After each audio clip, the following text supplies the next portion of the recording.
안녕하세요. 부동산 유튜버 봄내음입니다. 이번 시간에는 중구, 중림 삼성 사이버빌리지 아파트를 분석하는 시간을 가져보도록 하겠습니다. 목차입니다. 위치부터 시작해서 단지 인근 모습, 평면도, 실내사진, 기본정보, 지역분석, 가격분석, 교통환경, 인근 단지, 비교 분석을 통해서 결론을 도출해 보도록 하겠습니다. 위치입니다. 서울시 중구는 서울의 중앙부에 위치해 있는 자치구로 왼쪽으로는 서대문구 그리고 마포구, 위쪽으로는 종로구와 인접해 있고요. 오른쪽으로는 성동구, 아래쪽으로는 이제 용산구와 인접해 있는 구라고 보실 수가 있겠습니다. 중림 삼성 사이버빌리지 아파트가 있는 중림동은 중구에서도 맨 왼쪽에 위치해 있고요. 중림동의 왼쪽 편으로는 마포구 아현동과 서대문구 북아현동이 이렇게 인접해 있고요. 위쪽으로는 이제 서대문구 합동과 인접해 있고, 오른쪽으로는 이제 중구 순화동이라고 합니다. 순화동과 인접해 있고요. 아래쪽으로는 이제 만리동과 인접해 있는 곳이라고 볼 수가 있겠습니다. 중림동과 만리동은 함께 이제 중구에서도 입지가 가장 좋은 곳에 속하는데요. 아무래도 인근에 이제 교통의 중심지 서울역이 인접해 있고요. 그러다 보니까 이제 가장 입지가 좋다고 볼 수 있고, 서울시청하고도 가깝고요. 중구 내에서 대부분 인프라가 이쪽 인근으로 형성이 되어 있거든요. 그리고 사실 이제 학원가는 거의 없어요. 학원가 거의 없는 중구임에도 왼쪽으로 이제 조금만 이동하면 이제 공덕역이 있거든요. 그래서 그 공덕역 인근에 이제 대치동 학원가, 분점 같은 게 이제 형성이 잘 되어 있다 보니까 그렇게 자차로 이동하기에도 괜찮고 해서 그런 점도 충분히 단점을 상쇄시킬 수 있는 부분이라고 생각하고요. 이런 이유들로 입지가 아무래도 중구에서는 가장 좋다, 이렇게 좀 보실 수가 있겠습니다. 다음으로 3D 지도를 보시겠습니다. 이렇게 빨간색으로 표시한 곳이 중림 삼성 사이버빌리지 아파트고요. 3D 지도를 보시면 오른쪽에 서울역 위쪽 편에 이제 넓은 빈 공터를 볼 수가 있어요. 저도 여기 이제 철조망이 이렇게 되어 있는데 철조망 사이로 한번 봤거든요. 여기는 현재 지금 서울역 북부 역세권 개발 계획이 이제 진행 중인 곳이거든요. 그래서 이곳의 역사를 제가 이제 잠깐 저도 한번 살펴봤는데, 한국철도공사에서 이제 추진하는 서울역의 역세권 개발 사업이에요. 그래서 원래 계획대로라고 하면은 원래는 이제 2015년도에 사실은 완공이 진작에 됐어야 할 곳인데, 이제 여기를 이제 사업을 맡았던 이제 하나그룹에서 한화철도공사와의 협상 도중에 이제 무리한 조건으로 이제 사업성이 없다고 판단돼 가지고 손을 떼기로 하면서 무기한 보류된 곳이라고 그렇게 파악이 되었고요. 그러다가 이제 2019년도에 이르러서 하나건설 컨소시엄이 다시 사업제로 형성이 됐어요. 그래서 사업이 현재 재개된 상태고, 2020년도부터 기본 설계를 시작했고, PF 조달 이런 등의 문제가 있었어요. 근데 이제 최근에 이르러서야 이제 그게 마무리되면서 이제 개발이 본격화될 것으로 예상됩니다. 참고로 올해 11월에 이제 첫 삽을 떠가지고 이 복합단지 내에 이제 전시, 호텔, 업무, 판매 시설 등이 이제 있는 대규모 우리 코엑스 있죠?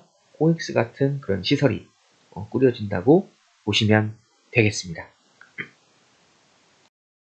다음으로 세부 지도를 보시겠습니다. 보시면 중림동 삼성 사이버빌리지 아파트가 이렇게 있고요.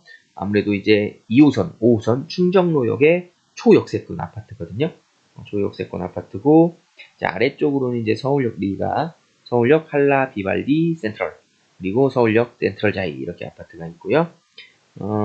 오른쪽으로 해서 이제 서울역이 위치해 있는 것까지 확인할 수가 있겠습니다. 다음으로 단지 전경입니다. 지금 현재 외벽 상태는 이게 도색을 하기 전 상태라고 보시면 되고요.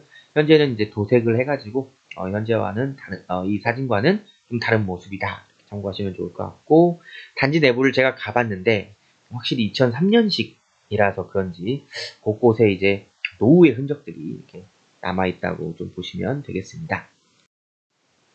네, 단지 놀이터 이렇게 생겼고요. 분리수거장이 없다 보니까 이게 좀 많이 지저분해 보이죠? 이런 모습도 있고, 그리고 단지 내에 이런 배 모양도 있고 이런 것들이 있는데, 사실은 이게 좀 관리가 전혀 안 되고 있는 모습이었어요. 이게 모래거든요. 모래 같은 것도 전혀 뭐 다듬어지지도 않고 막 좀 지저분해 보였고, 그리고 또 지하 주차장이 이제 내려가는 외부 계단이 있거든요. 근데 그 외부 계단도 막 노후돼서 그런지 이렇게 상태가 많이 좋아 보이지는 않았습니다. 다만 최근에 이제 엘리베이터를 새로 교체해가지고 그런 상황이라서 이제 조금씩 환경이 개선되지 않을까 그렇게 생각을 합니다. 다음으로 단지 주변 분위기를 한번 보시겠습니다. 네, 한번 보시면 여기 사진 보시죠. 사진 보시면 혹시 이게 엄청난 경사도가 혹시 느껴지시나요? 사진으로도 대부분 이제 삼면이 이렇게 엄청난 경사도로 이루어져 있고요. 그나마 이제 단지 앞쪽 편으로 해서 이제 충정로까지 가는 길은 이제 상가들이 쭉 늘어서 있다 보니까 그나마 조금 경사가 덜한 모습이라고 좀 참고하시면 될 것 같습니다. 다음으로 주변 상권 및 학원가입니다. 아쉽게도 이제 밀집 학원가는 인근에 없고요. 밀집 상권을 잠깐 보시면 제가 아까도 설명드렸듯이 이렇게 흰색으로 되어 있는 부분 있죠? 색으로 되어 있는 부분이 사이버 빌리지 아파트에서 이렇게 이동을 해서 충정역까지 가는 이런 길이거든요. 이 길 인근에 이제 먹거리촌처럼 해가지고 이렇게 맛집이라든지 뭐 이런 것들이 쭉 형성되어 있는 것을 볼 수가 있습니다. 네, 이런 식으로 쭉 형성이 되어 있습니다. 참고하시면 될 것 같고요. 여기는 이제 막 급경사는 아닌데 이제 아무래도 이제 조금 약간 오르막 내리막 오르막 내리막 이렇게 반복하게 이루어져 있다는 점도 참고하시면 좋을 것 같습니다. 다음으로 재미로 알아보는 선호하는 동은 어디일까입니다. 이렇게 보시면 내부 구조라든지 조망이라든지 이런 것들을 사실은 참고하면 좋은데 이게 제가 분석하는 단지들이 워낙에나 많고 하다 보니까 그 단지를 사실은 이걸 분석하려면 제가 직접 세대도 가봐야 되고 뭐 그런 것이 있어요. 그래서 뷰가 뭐가 보이는지도 확인하고 단지 구조도 직접 눈으로 보고 해야 되는데 현실적으로 사실은 그게 불가능하거든요. 그러다 보니까 이제 이런 내부 구조, 조망이라는 것을 논외로 하고 오로지 이제 주변 입지로만 따져서 선호하는 동을 좀 판단할 수밖에 없어요. 물론 제가 직접 가보고 직접 걸어보고 이런 곳은 판단할 수 있다고 해서 제가 좀 세부적으로 설명을 드리긴 하지만 그런지 못한 아파트는 좀 세부적인 설명은 좀 어렵다. 이런 걸 좀 양해를 좀 부탁드리겠습니다. 네. 그러면 어쨌든 한번 그런 주변 입지로만 따져서 한번 보자면 지하철 인근 있죠? 지하철 인근은 이 충정로역과 가까운 쪽, 이 101동, 102동, 107동 이쪽이 좀 좋아 보이고요. 초등학교 이제 아이가 있는 그 같은 경우에는 여기 복례초등학교가 아래쪽 단지에 또 있어요. 아래쪽 단지에 있다 보니까 이제 110동, 111동, 112동 쪽, 이동 쪽이 좀 선호하는 동이라고 볼 수가 있고요. 참고로 아까 제가 3D 지도에서 잘 그려져 있었는데 여기 지금 위에 쪽 있죠?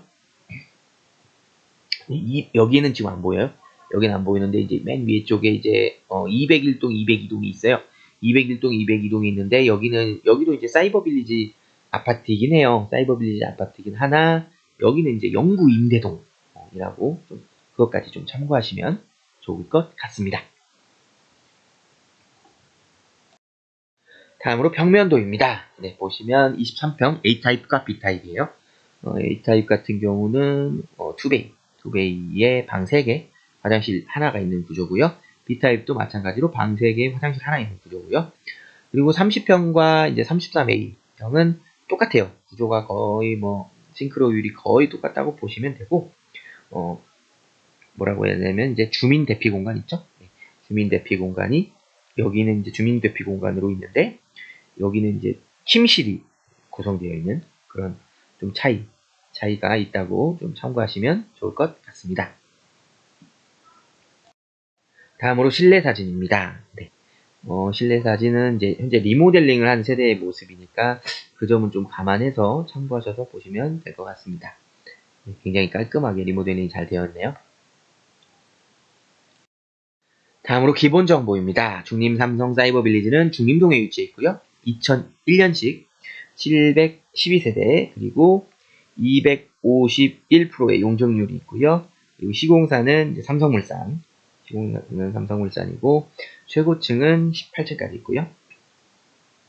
현관 구조는 계단식, 난방 방식은 개별 난방 방식입니다.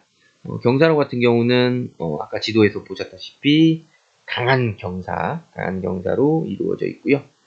그리고 이제 주차 대수는 1.69대, 그리고 지하 주차장과 세대는 이게 연결된 동도 있고 연결되지 않는 동도 있다고 보시면 될 것 같고요. 네, 그리고 인근 초중고등학교입니다. 네, 여기 학군지는 참고하시면 될 것 같고요. 서울 복례초, 인근 초등학교는 서울 복례초, 중학교는 환일중, 고등학교는 환일고가 인근에 있다고 보시면 되고, 중학교의 학군이 좀 좋지 않은 모습이죠. 좋지 않은 모습까지 확인이 가능하고요. 여기는 이제 초품화와 지하철이 가까운 역세권 아파트, 초역세권 아파트입니다. 2호선과 5호선 충정역이 인근에 있고요. 밀집학원가는 없고요. 병원 같은 경우 서울 적십자병원이 1km 이내에 있고요. 쇼핑몰은 롯데아울렛 서울역점 인근에 있고요. 공원은 이 송기정공원이라고 해서 되게 잘 되어 있습니다. 공원이 굉장히 넓게 형성이 잘 되어 있는 축구장 4.2 엄청나게 넓죠. 이 송기정공원이 인근에 위치해 있고요. 단점을 뽑자면 단지 내 외부가 이제 급경사로 이루어져 있어가지고 이동할 때 굉장히 불편하다. 이런 단점을 뽑을 수가 있겠고요. 학군이 다소 부족하여 교육환경 개선이 필요하다. 이 두 가지 사항이 가장 큰 단점이라고 꼽을 수가 있겠습니다. 다음으로 지역 분석입니다. 네, 중구의 특징, 거래지수, 중림동과 만리동의 특징까지 빠르게 살펴보겠습니다. 중구의 면적은 9.96제곱킬로미터고요. 인구는 12만 1,531명입니다. 지하철역은 1호선, 2호선, 3호선, 4호선, 5호선, 6호선, 경의중앙선, 7, 8, 9호선만 없죠. 이 메인 노선 같은 경우는 그래서 상당히 많은 노선을 끼고 있다. 이렇게 보시면 될 것 같고, 인근 병원은 이제 국립중앙의료원이 있고요. 학원 개수 같은 경우는 164개가 있습니다. 학원이 거의 없다고 보시면 되고요. 입시 검정 모집은 54개밖에 없다는 것까지 참고하시면 좋을 것 같고, 지역 상권은 백화점 2개, 대형마트 2개, 스타벅스 55개가 입점해 있다고 보시면 되고요. 중구의 특성으로는 이제 서울의 중심부에 있는 자치구예요. 그러다 보니까 이제 종로구와 함께 서울의 도심을 이루고 있다. 이렇게 보시면 되고, 을지로가 있어요. 을지로 2가가 있는데, 그 을지로 2가를 기준으로 이제 동쪽과 서쪽의 격차가 굉장히 심하다.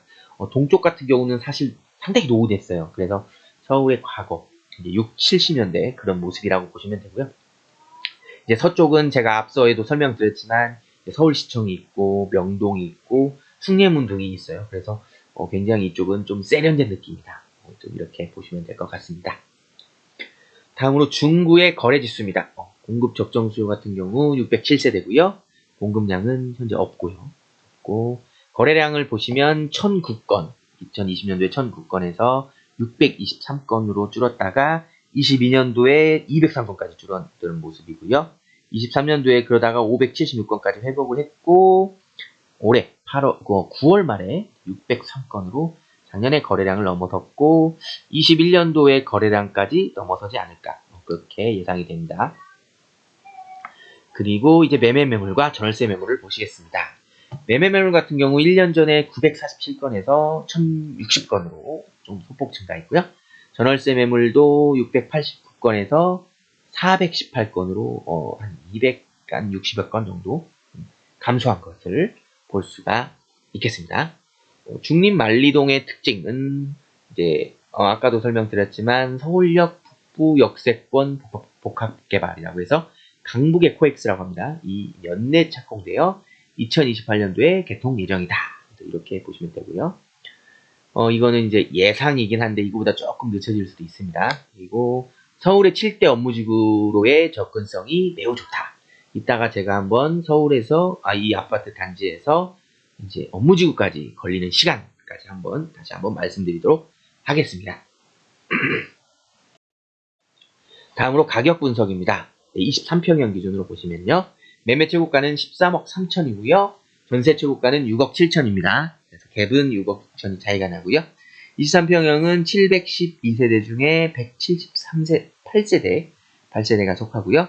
매매 전세 건수를 보시면 전체 평형 기준으로 2024년 6월 기준으로 한번 보시면 2022년도 2건 거래가 상당히 없었고 23년도 10건, 24년도 12건으로 24년도에 확실히 거래량이 많아졌다. 이렇게 보시면 될 것 같고 전세 건수는 22년도 53건, 23년도 65건으로 다른 서울 아파트들하고 좀 비슷해요. 전체적으로 22년도, 23년도에는 전세가 대부분 거래가 많이 됐거든요. 거래가 많이 됐는데 24년도 올해 들어서 이제 전세 건수가 이렇게 줄어들어 있는 모습까지 참고하시면 될 것 같습니다. 그리고 이제 23평형의 최근 거래가 보시면 이게 지금 현재 오류 제가 좀 오타가 있었는데요. 이제 여기 8월이라고 보시면 되고 여기 9월이라고 보시면 됩니다. 8월에 2건, 그다음에 이제 10월에 1건이 거래가 있었습니다. 그래서 8월 같은 경우에는 이제 11억 9천, 그리고 9월 같은 경우는 11억 3천 거래가 돼가지고 뭐 조금 줄어들기는 했어요. 줄어들긴 했지만 이거는 뭐 크게 그렇게 의미는 없는 상황이라고 보시면 되고요. 지금 여기 보시면 2023년도 5월 있죠. 5월에 10억 6천으로 이때 사실 최저가를 기록을 했어요. 최저가를 기록을 해가지고 이제 계속해서 이제 가격이 한번 상승 거래를 찍다가 상승된 거래를 찍고 나서 또 하락했다가 또 상승된 걸 찍고 나서 또 하락했다가 또 상승을 찍고 또 하락하고 있는 추세. 그러니까 상승과 하락을 어떻게 보면은 지속적으로 좀 반복하고 있다. 좀 이런 상태라고 보시면 되겠습니다. 네, 그리고 네, 여기 보시면 KB시세와 호가입니다. KB시세와 호가 보시면 지금 여기 보시면 네, 이렇게 되어 있죠. 이 11억 7천, 11억 7천이 KB시세로 되어 있고 최고 호가는 12억 6천, 최저 호가는 11억 9천이 되어 있고요. 매물 개수는 굉장히 적습니다. 3개밖에 없다는 거 확인하시면 되고 아직 정고점은 좀 돌파하려면 아직 좀 있어야 된다. 이렇게 좀 참고하시면 될 것 같고 아까 제가 여기 이제 설명드렸는데 6월에 2건, 10월에 1건이 제가 맞다고 말씀을 드렸죠. 이걸로 이제 참고하시면 될 것 같아요. 위에 거는 무시하시고 밑에 건수로 좀 참고하시면 좋을 것 같습니다. 다음으로 교통환경입니다. 아파트와 업무지구까지 걸리는 시간 빠르게 살펴보도록 하겠습니다. 강남역까지 46분이 걸리고요. 대중교통 46분, 자차 33분, 그리고 시청역 같은 경우에는 9분, 4분 엄청 가까운 모습 볼 수 있고요. 구로디지털 단지 구디역과 가디역은 29분, 35분, 35분. 신기하게 똑같은 모습을 볼 수가 있고요. 그리고 여의도와 마곡도 생각보다 가깝습니다. 15분, 16분, 37분, 35분 굉장히 가깝고요. 디지털 미디어 시티역과 판교역. 디지털 미디어 시티역도 23분, 22분 굉장히 가깝고요. 판교역도 52분이 걸리는데 이제 여기도 마찬가지로 좀 거리가 있다 보니까 좀 시간이 소요되는 걸 볼 수가 있겠고요. 아까 보셨지만 강남까지가 지금 44분이었어요. 대중교통이 44분이었고 나머지는 뭐 다 30분대로 좀 주파가 가능하다. 굉장히 좋은 위치에 좋은 입지에 위치하고 있구나. 이런 것까지 좀 참고하시면 좋을 것 같습니다. 네, 인근의 이제 KTX와의 거리를 잠깐 살펴보면요. 12분, 8분. 여기도 어떻게 보면 바로 옆에 있다 보니까 사실은 걸어가도 되는 거리예요. 뭐 자차로 이동하거나 뭐 대중교통을 이용하는 것보다는 이제 걸어서 이동하는 곳이라고 좀 그 점은 좀 참고하시면 좋을 것 같습니다. 네. 다음으로 인근 단지 비교 분석입니다. 아까도 이제 설명을 드리긴 했는데요. 보시면은 이제 사실 이 인근에 대규모 단지라고 할 만한 단지는 서울역 센트럴자이 외에는 사실 없어요. 없고 이제 사이버빌리지도 그나마 이제 712세대로 여기도 단지 수가 그나마 좀 있는 편이고요. 리가와 이제 센트럴, 할라 비발디 센트럴 같은 경우는 세대수가 너무 적습니다. 199세대, 181세대로 참 여기도 입지는 정말 좋은 곳인데 세대수가 너무 적다는 점이 참 아쉬울 것 같고요. 그럼에도 이 세대수가 적음에도 불구하고 지금 평당가 보시면 굉장히 높습니다. 예, 이렇게 평당가는 참 높다고 보시면 되고, 이 사이버 빌리지는 입지는 참 좋아요. 입지가 아마 이 4개의 아파트 중에서 제일 좋은데 가장 아쉬운 거는 이제 구축이다. 이게 또 가장 아쉬운 점이 아닐까 싶습니다. 어쨌든 이 지역의 대장 아파트는 서울역 센트럴 자이다. 5,800이죠? 라고 보시면 되겠습니다. 네, 드디어 결론을 도출할 시간입니다. 네, 아파트에 투자하거나 이제 실거주할 단지를 찾거나 이제 갈아타기를 하실 때 반드시 고려해야 할 황금성, 수익성, 리스크 관리를 반드시 사전에 검토하시고 투자해 나가시기를 바라겠습니다. 제가 사전에 500세대 이상의 서울 아파트 564개소의 입지 점수를 평균을 도출해 봤을 때 83점이 나왔습니다. 과연 중림 삼성 사이버 빌리지 아파트의 입지 점수는 몇 점이 나왔을까요? 네, 83점을 취득했습니다. 와, 이게 정확히 이제 서울의 입지 평균 점수가 나왔네요. 서울의 중구는 서울에서도 거의 이제 뭐 정확히 중간 정도의 입지예요, 사실. 그 중에서도 이제 입지가 좋은 만리동과 중림동이 입지가 좋은 곳인데, 그럼에도 이제 좀 점수가 조금 살짝 낮게 나온 것이 아닌가 하는 아쉬움은 있습니다. 아무래도 이제 구축으로 접어들고 있고, 인근에 이제 급경사가 심한 점, 그리고 학군지가 아닌 점 등이 마이너스 요소로 작용되었다고 보시면 될 것 같습니다. 지금까지 중림 삼성 사이버 빌리지 분석 영상을 시청해 주셔서 감사합니다. 다음 이 시간에 뵐게요. 그때까지 안녕. 지금까지 부동산 유튜버 봄내음이었습니다.